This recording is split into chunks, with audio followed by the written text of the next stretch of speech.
আসসালামু আলাইকুম। আশা করি সবাই ভালো আছেন। আমিও ভালো আছি আলহামদুলিল্লাহ। আমি উর্মি, ইউটিউবে নতুন। সবাই আমার চ্যানেল উর্মির ইচ্ছেতে লাইক, কমেন্ট এবং সাবস্ক্রাইব করে পাশে থাকবেন। পাস্তা তো আমরা সবাই খাই।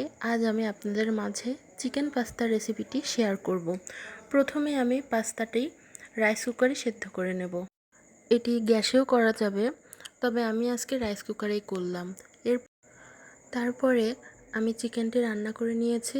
এবার একটি কড়াইয়ে তেল দিয়ে তাতে পেঁয়াজ এবং মরিচ দিয়ে তার মধ্যে একটা ডিম ভেঙে দিয়ে ভালো করে ভেজে নিতে হবে। ডিমটা ভালো করে ভাজা হোক। চিকেনটা রান্নার মধ্যে অবশ্যই কিন্তু সয়া সস এবং টমেটো সস ইউজ করতে হবে, না হলে টেস্টটা সেরকম ভালো আসবে না। এবার ডিমটা ভালো করে ভাজা হয়ে গেলে আমি এর মধ্যে সিদ্ধ করা পাস্তাটা দিয়ে দেব। দিয়ে এটা ভালো করে নেড়ে এর মধ্যে স্বাদ মতো লবণ দিয়ে নিতে হবে। যেহেতু আমি চিকেনে লবণ দিয়েছি, তাই কম করে লবণ দিলেই হবে। আর একটু সয়া সস দেব।